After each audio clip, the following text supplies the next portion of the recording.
Hello guys, and welcome back to another episode of Tech Talk with Ethan. And today I'm here with Kristi Ross-Clausen, who is a theater safety consultant and general stagehand. Thank you so much for joining me today, Kristi. Thanks for having me, Ethan. No problem.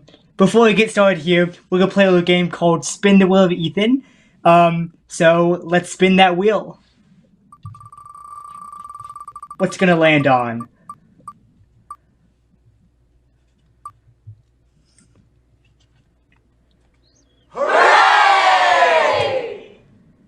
James Bond, Sean Connery, or Roger Moore? Sean Connery all the way. Okay. Thank you for playing the Wheel of Ethan. That was fun. Yeah. Okay, let's hop into the interview, guys. So could you introduce yourself and tell us a little bit about what you do? My name is Kristi Ross-Clausen. I live in Appleton, Wisconsin, and I am a general theater, whatever it takes to make the show happen behind the scenes. I've done it at some point in my life. And now that I've gotten a little bit older and a little bit bolder, I'm doing a lot of work with theater safety and advocating for safer, more intelligently run theater spaces. So anytime I get a chance to talk to people about how we can do things safer and better and maybe even save some money and have more fun while we're doing it, I like doing that. That's awesome, and theater safety is very important in theater, of course, as we all know. Yep. Could you explain how you got into technical theater? That would take more time than we've got, but to abbreviate it, I've always been involved with theater. And when I was in high school, I'm old enough that girls weren't allowed to work backstage. We could do hair and makeup and costumes, and we were allowed to help paint the set. But we could not do any lighting or sound. We weren't allowed to use any of the power tools to construct things. But my father didn't believe that, so he taught me all about lighting and sound and using power tools to build things. So when I went to college, I was studying music, and I worked in the recording studio using that audio. I know how to solder and make cables and all of those kinds of things. And then I got a summer job working at a theater camp, actually an arts camp in Michigan, and I worked with the theater program there, running sound for their shows. And that led to me doing it in college, which led to doing it as a journeyman stagehand, which led to going on tour. It's led to a crazy, crazy life. So it was kind of a weird way of getting there, but it's been fun. Yeah, it sounds like a blast. Oh, that sounds great. Yeah. That's awesome.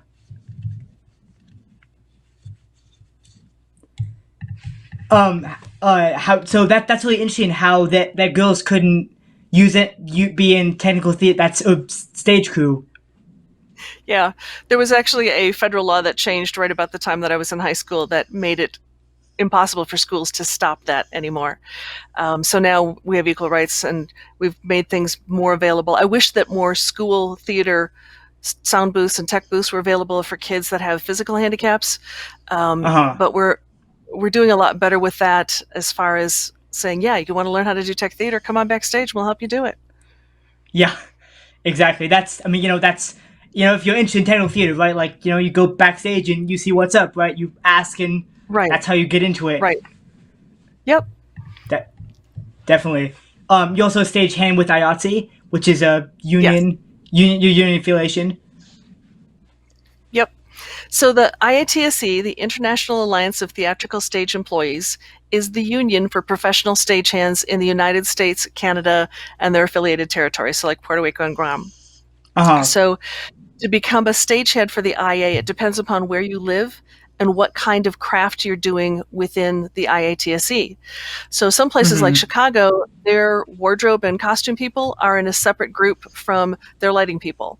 In LA, out where you guys are, the film lighting people work in a different union than the theater lighting people do. So it depends upon where you are, what you want to do, how you get in. My IATSE local here in Northeast Wisconsin is a mixed local, meaning that any kind of the skills or jobs that the IATSE represents can be a member of my local. If you were to work on a film set, or you do hair or makeup or wardrobe or general stagehand, we have them all. some places have treasurers and ticket sellers. There are ushers. There are AV people that set up for expos and conventions. A whole bunch of different things. And then there's all of those film and TV folks behind the scenes that are in the IA also. Uh-huh. So between U.S. and Canada, there are about 160, 150,000 members, and Wow. most of the people who are doing it can earn a decent living doing it. It's not like being an actor. I'm a stage manager for Actors Equity. Most of the people in Actors Equity are not making a living in acting. They're making their livings doing some other survival job, where the Uh-huh. folks in the IA, for the most part, are able to make a living at it. Not everywhere, but most places. And if you're willing to travel, you definitely can. So Definitely. our our IA local has a formal apprenticeship, and the old trade guild version of apprenticeship, where you Mm-hmm. you go and you meet the folks and you work a couple of things. And what happened to me was one of the guys pulled me aside and said, Kristi, you got potential. You ought to think about joining.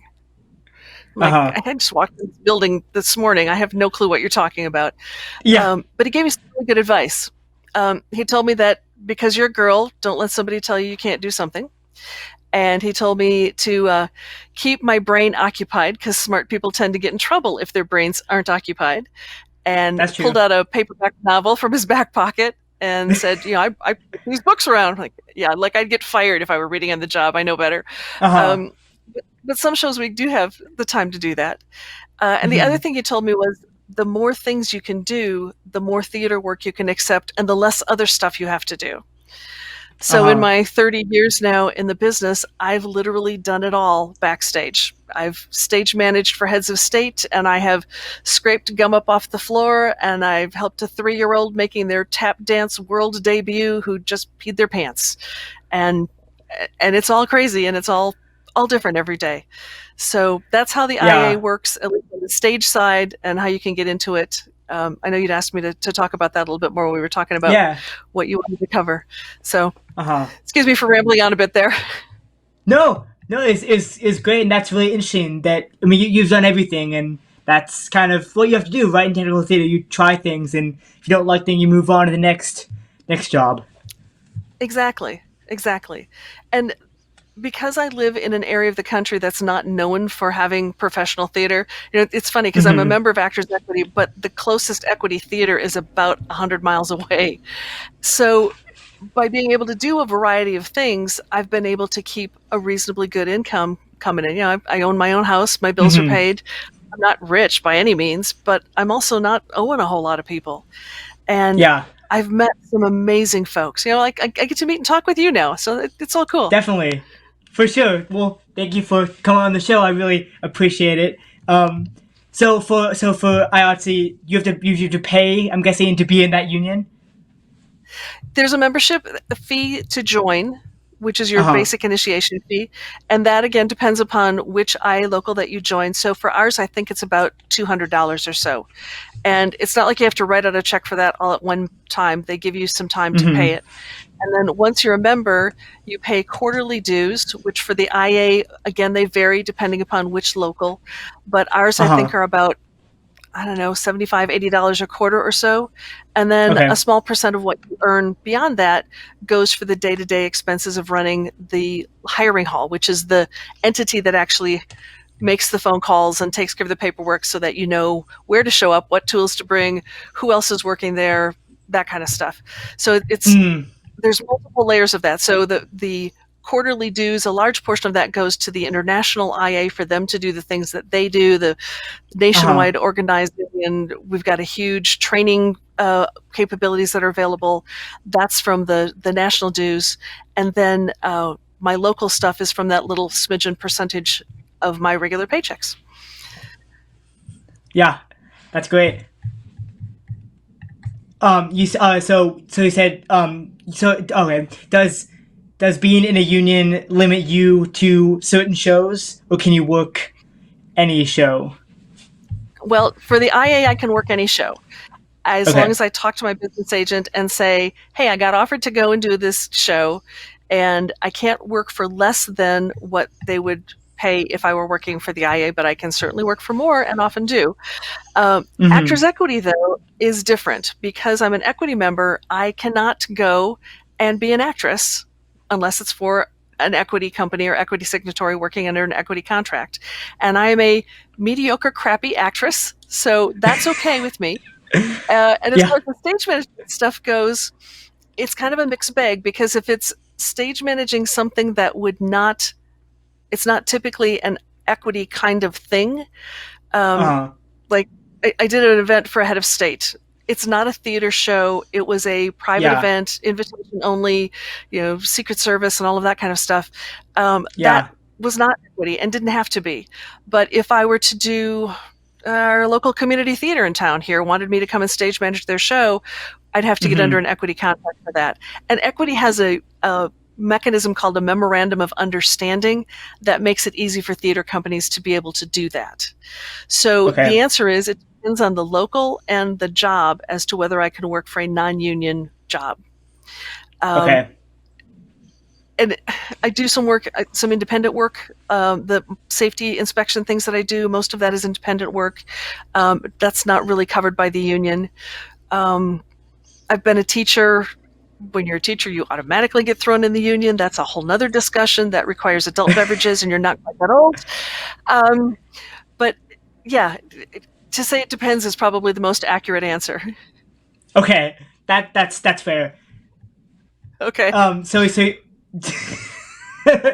that makes total sense. You do theater safety, you said, you mentioned earlier. Could you explain a little bit more about that? Sure. We had an incident that happened in Wisconsin a couple of decades ago now, where a young girl was in her high school theater class. Class isn't the right word. High school theater after school rehearsal Program. And yeah, and most of the theater in Wisconsin is done by the choir directors who'll do a school musical as part of their regular choir curriculum. Uh-huh. Well, this particular high school did not have a theater, so they rented a small theater in Minnesota, and that's where they would do their shows every year. Absolutely beautiful little place. And they were there doing The Wizard of Oz. She took a step backward and fell through a trap door that had been opened in the floor just moments before, fell 16 feet, landed on a cement floor, and became quadriplegic because of it. Her name is Wow. Tasha Shu. She had a great book called My Last Step Backward. Get it on any place that you normally get books from. But she was my inspiration to learn more about this, because her high school choir director was a friend of mine from when I was an undergrad. I knew him well. I knew he'd worked on theaters and been on stage a lot, so I knew, or I thought he knew everything that was to do. Yeah. And I realized if it could happen to somebody with that much experience and that much knowledge, it could happen to me. And I didn't want that to happen to myself or to any of my students. I was teaching school back at that time, and I don't want people to get hurt. I like making theater. I like making music. I want to have a good time, collect my paycheck, and go home. Definitely. So that was kind of the start of that. And there was a gentleman named Dr. Randall Davidson, whose nickname is Dr. Doom, who wrote a very large, difficult to read book, because he just writes in a very almost a legal form. Lots and lots and lots of adjectives, lots and lots of detail. And you're like, oh man, get to the point. And the crux of the book is this: there are rules about what you can and can't do on stage. Follow them. But in order to follow the rules, you need to know what they are. So this was almost 20 years. Yeah. So I sent him an email, and I don't know this man from Adam. I sent him an email. I'm like, I'd like to know more about this. And we became friends. And he started a group called IATSE, which was aimed at high schools. There are something like 30,000 high schools in the United States, and the vast majority of them have theater programs, but do not have theater teachers. So the programs are being done by people who aren't trained, aren't necessarily skilled, aren't necessarily qualified or competent to actually do that. So I've been trying to bridge that gap. I do a lot of Skype work like this, Zoom calls, where I talk with high school teachers. I'll do like, they'll have their phone out and we'll walk through their space, and I'll say, oh, do this to clear that fire exit, and check such and such electrical equipment to make sure that it's clean. There's no flame hazard from the dust that's in there. Definitely. So a lot of my work right now is being done, because of COVID, being done on Zoom. But I also go out and do site visits and check and make sure that everything is okay there. And I also do training, because if you don't know how to use the equipment safely and properly, number one, you're wasting the school's money, but you're also wasting your time and effort too. So I Definitely. do a variety of those things to help make schools safer. And in the professional world also, I'm NPR and Newsweek and a bunch of other big name media companies have said, hey, we'd like to interview. That's cool. I'm happy to talk to people and share my knowledge. But I really, really hope that we're doing better and that fewer students are being hurt, fewer teachers are being hurt too. So that's where the safety part of it comes into play. That's a lot of information to take in. But it's all very important information, like you said. That incident, could have been prevented, right? Because of that trapdoor being open, Yep. and that's a whole nother spiral. But I mean, it just shows that things can happen on the job, right? And Exactly. And if you are a worker on the job in the United States, you're probably covered by OSHA regulations. Students aren't covered by them because they're not workers, they're not employees. But there's also this kind of weird nebulous thing because schools are run by the government and OSHA is the government, that schools are in kind of a gray area too. But if I go in under my own business or under an AV company that I work with, then I'm an employee and OSHA does apply to me in that workplace. So I'll talk with teachers, they're like, oh, it doesn't apply here because we're not employees. But if the moment I walk into your facility, it does. So you need to follow the standards. And God forbid, if somebody does get hurt and you get called into court, that's what they're going to look at. They're going to say, well, the OSHA standards say you should do this. Why didn't you do that? Why aren't you teaching your students the way things are done professionally? Especially where safety is concerned. So it's been kind of a crusade, and it's getting a little easier. A couple of years ago, almost a decade ago now, we had a very tragic accident that happened at the Indiana State Fair. So you were probably in, I don't know, maybe 4th or 5th grade when this happened. But there was a storm that came in, and the stage blew down, and we had 4 people killed, and I don't even know how many other people got injured, probably close to 100. Wow. And it was a concert setting, outdoor concert setting, country music band playing, and the people who tour with the rock and roll industry, the music industry, went, I don't ever want to be faced with this situation again. I certainly don't want people to die because they're going to a music concert again. How do we fix this? So they started a group called the Event Safety Alliance, and it has an annual meeting each year where we gather and talk about how to make things safer for big events, outdoor events, but also for things in buildings. And now I've helped them with the school side of things. So there are a lot of minds, and thanks to the internet, we're finally getting a chance to talk to each other. Definitely. That's in school too. You have two kind of, two places you can speak to. Oh yeah. Indeed.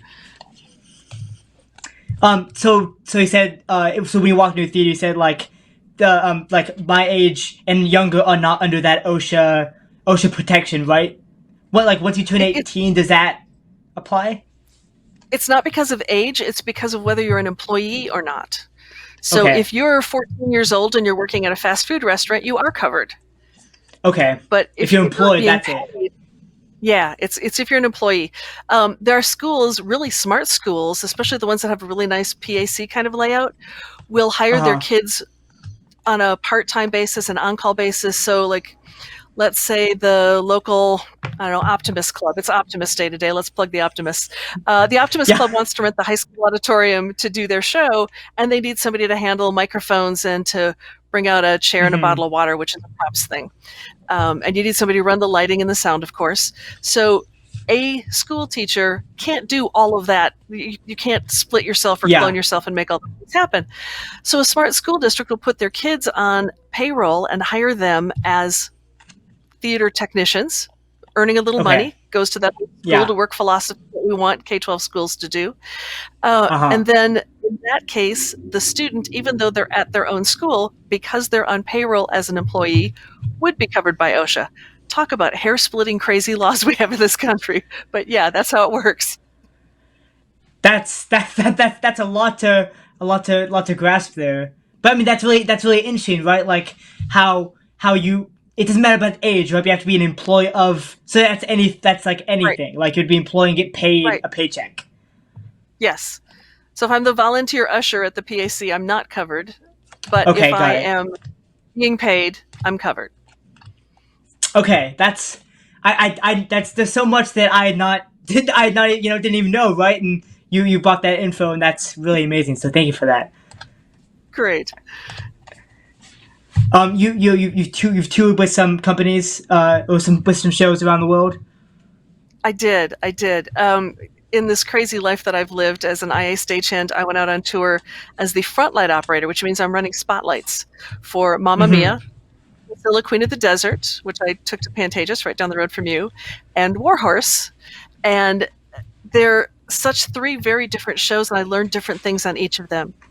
I got those jobs because of the connections that I made through the IATSE, the Stagehands Union, because I work Mm-hmm. as a local stagehand. So we've got a big Broadway touring house about a mile from where my house is that brings shows here to Appleton, Wisconsin.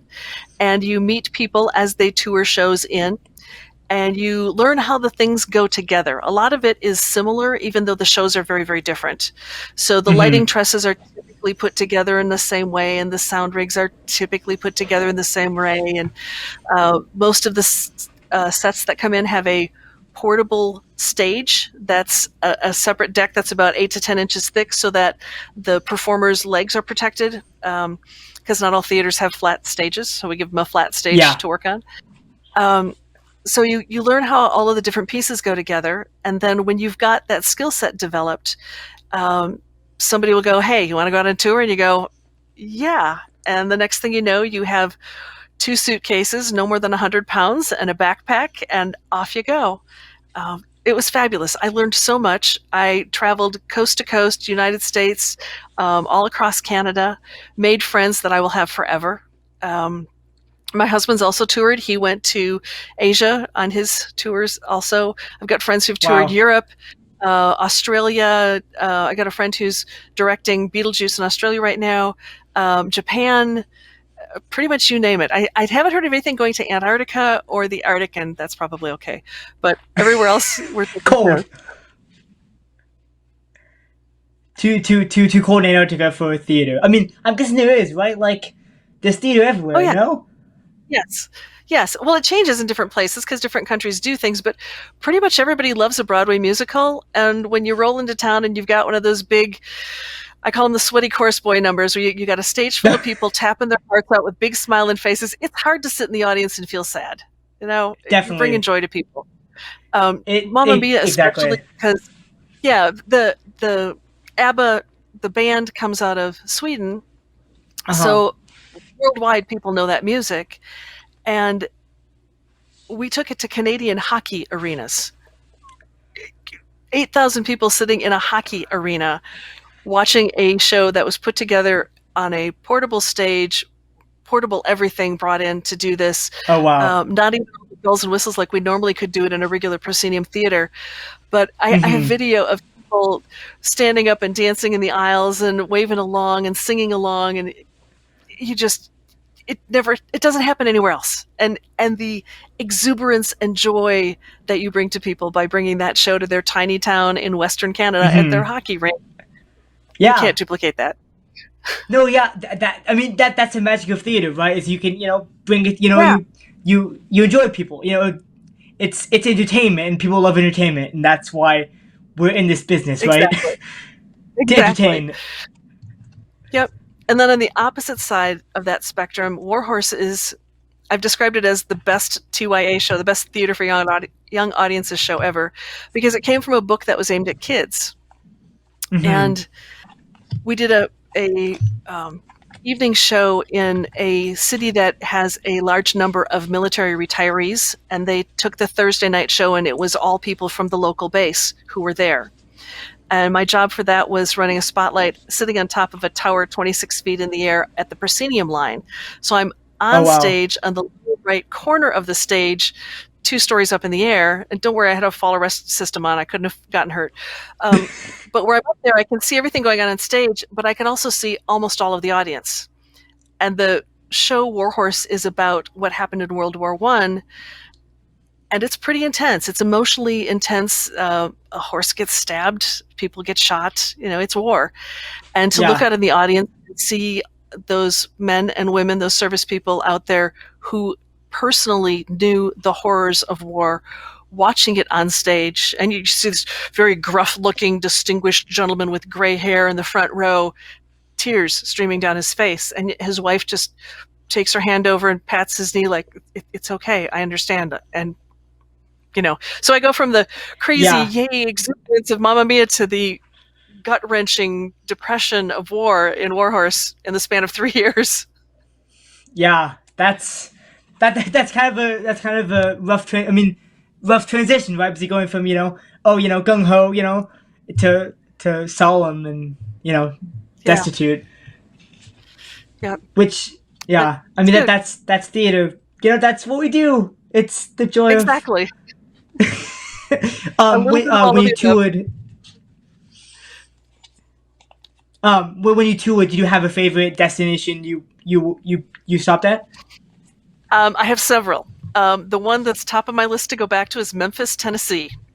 The ushers at the Orpheum Theater in Memphis put on a brunch between shows on Sunday that is all of the Southern soul food, mama's home cooking that you could ever possibly imagine.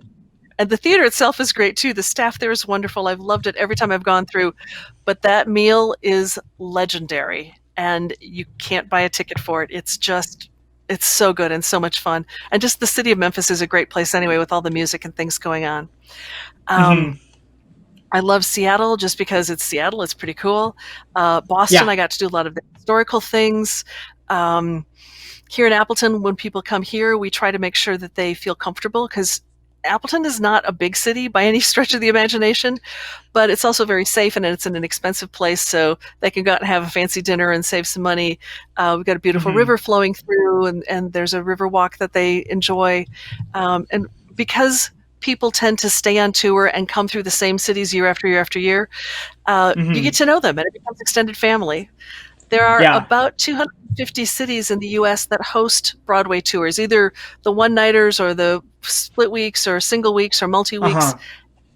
And you kind of, like I said, it becomes this great, big, huge family where I know people in California because I was on tour who I met when I was out there, but I also know people in, say, Idaho who toured through here, but they're originally from Idaho. And then you get this huge family, theater family, hardworking, tender-hearted generally, because we like making art, but really, really hardworking, great folks. That's really lovely, and that's I feel like I keep saying this, but that's why we do this job, because of that. At least I do this job because of the connections I make, right? All the people that you make, and the conversations you have, either if it's on the road or even doing a show, just the conversations.